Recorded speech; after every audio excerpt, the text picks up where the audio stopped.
Let's speak to Dr. Alan Mendoza, founder and executive director of the Henry Jackson Society, which is a foreign policy think tank. Evening to you. Good evening. First of all, Ukraine's not in NATO.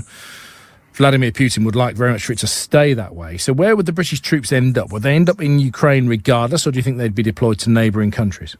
No, they'd be deployed to neighbouring countries because, of course, there's no prospect of Ukraine entering NATO right now, which is something Putin knows full well. He's using this as a straw man exercise.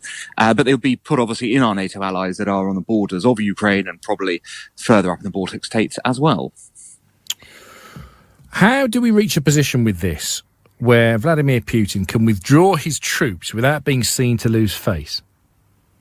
Well, that's the interesting point, isn't it? What is Putin actually after? Was it his aim all along to invade, in which case it seems likely that he will pursue that, if that really was his aim? Or was his aim, as I suggested, there is actually a way through where he wanted to achieve something short of invasion? It could be different gradations of that, and is able to therefore emerge with some kind of victory. Now, the difficulty is that enabling him any kind of victory through this sort of aggressive power play will be very difficult for the West, and indeed for Ukraine as well, of course, to surrender parts of its sovereignty, having been threatened in this way. But perhaps there is indeed a way, as you suggest, that what could appear to be a victory could be waved back, and for example, NATO could reaffirm that Ukraine is not a prospective member at the moment. Perhaps there could be some movement on, kind of diplomatic talks about the eastern Ukrainian provinces, things like that. Perhaps those are the ideas. When you see images on the television of both UK and US military resources arriving in Eastern Europe, where is your faith in the road to diplomacy? Is that road run? Well, not really, because these are still defensive deployments. These are deployments designed, of course, to ensure that if there is any activity in Ukraine, it then doesn't spill over into NATO allies. The idea being, of course, that if you do a preventative deployment, then that means that there will be no further action beyond. There is no suggestion that these troops would be used in any way, shape or form in any active defence of Ukraine. So I don't think this precludes diplomacy any more than Putin continuing to increase the number of troops at his front means that diplomacy is also over. The idea is that both sides are kind of upping the ante. In our case, it's to deter the attack and to suggest that we are very serious about defending Ukraine's sovereignty, even if it's not through military means, and that we're not going to be bullied off in that way. In the Russian case, obviously, it's to try and persuade us to give up something.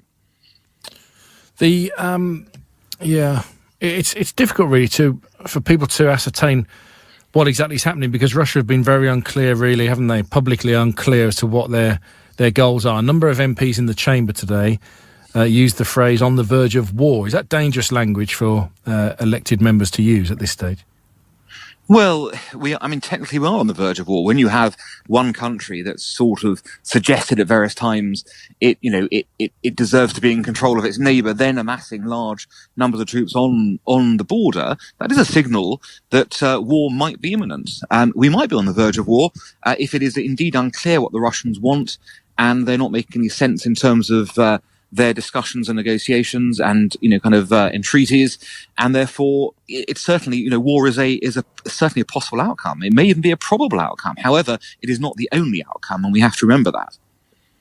Why is Vladimir Putin so fearful of NATO, and especially of Ukraine's membership of NATO? Well, on a general level, what is quite unclear is whether Putin's paranoia about NATO, and it is paranoia. He believes that NATO is an alliance designed to destroy Russia and his rule and control of Russia. We don't know whether that's a real paranoia, as in that's what he really thinks, or it's simply something he's using as an idea in order to get what he wants. That bit is not. The bit is not clear, is where he actually sits on the real versus imagined paranoia. So he's got this view, which he's publicly stating, that it's an offensive alliance, it's coming for him, etc. Whether he believes or not is unclear. What is certainly clear is that he has repeatedly and over many years bemoaned the fall of the Soviet Union. He does believe Russia has a greater role than what it perhaps has currently in the world. And he does see NATO as part of the alliance that destroyed the Soviet Union, of course, or led to its collapse, I should say, and that he obviously wants to perhaps undo that historic wrong in his eyes. It's interesting context. Thank you for it. Dr. Alan Mendoza, founder and the executive director of the Henry Jackson Society, a foreign policy think tank, on Times Radio 741.